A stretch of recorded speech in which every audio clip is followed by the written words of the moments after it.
morning guys. Ito po. Oops! Subscribe ko muna. Magandang umaga po mga kayabe. Nandito po tayo dito sa bagong projects natin dito sa May Santa Rita, Pampanga. Ito po si Mr. Arwin, ang ating master foreman. Bali po naitayo na nila yung mga ating mga parilya, mga poste.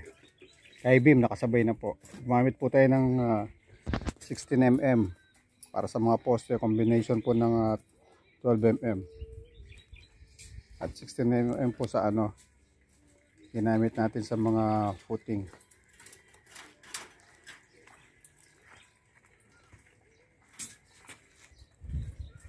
Masyado lang po siya napabilis.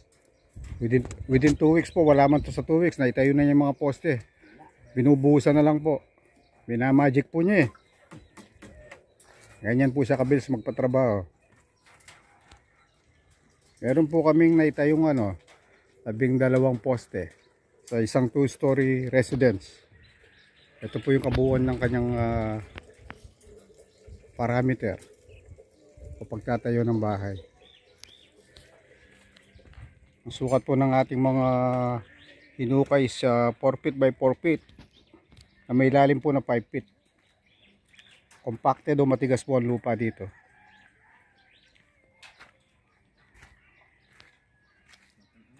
Mag-combine po tayo ng isang malaking poste kasi po 5 meters yung dayo dito. Ang distance po niya is 5 meters. Pero yung mga distance po ng bawat bay ng isang poste is 3 meters, 4 meters po. Ito po mga kayabe.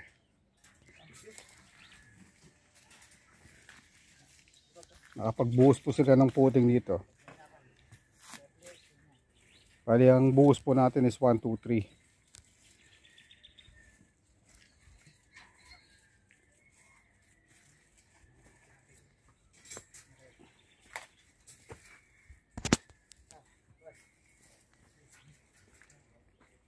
Bali ito po yung portion na magiging kitchen.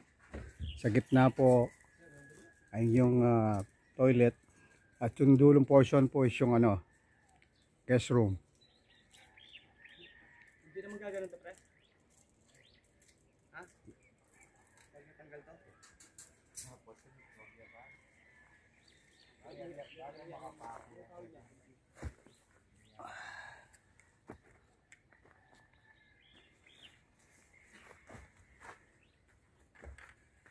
Kasalukuyan po nilang binubuhusan yung mga footing natin. Yung tie-beam po, gumamit tayo ng 16mm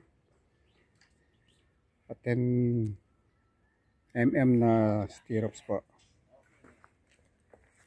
Poste naman po 16mm, combine po natin ng 12mm at 10mm na lateral ties, stirrups po. Mga kayabe, sana po sa aking pagbablog may nakakapulutan kayo ng tips o kung meron po kayong pwedeng suggest sa akin, open po tayo kapag comment.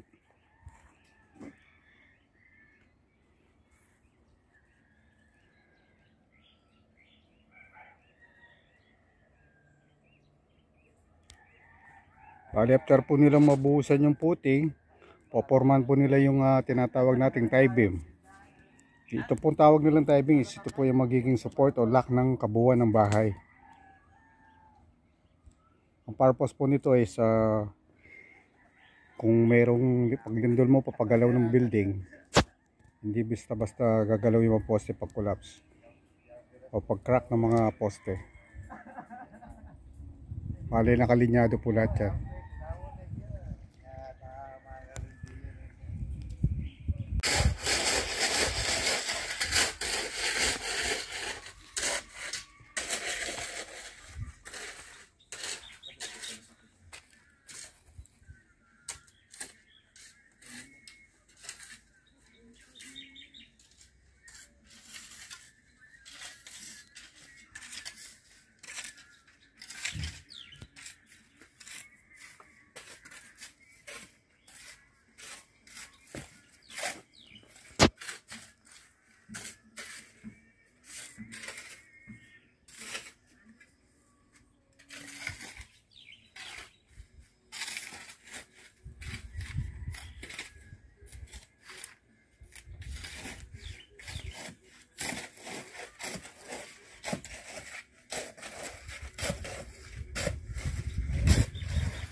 Binubuhusan na po natin yung mga poste natin.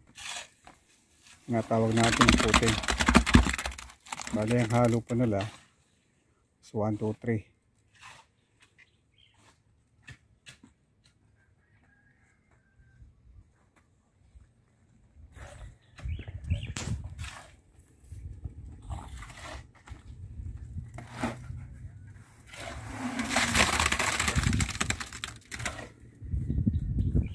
Mano-mano po nilang inahalo muna yung semento kasi ginagamit po nila yung mixer natin sa isang project.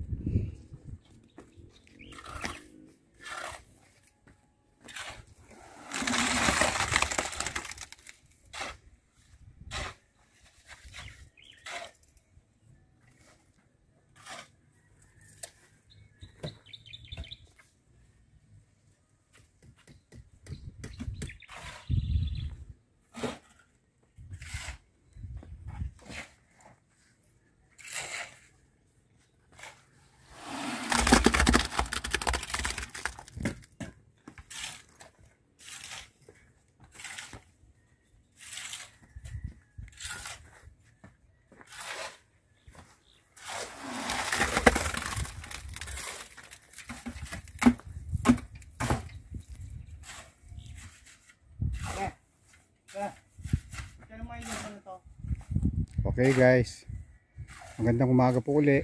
Sa susunod po nating video, antayin lang po natin yung mga coming videos natin. Salamat po kaya be.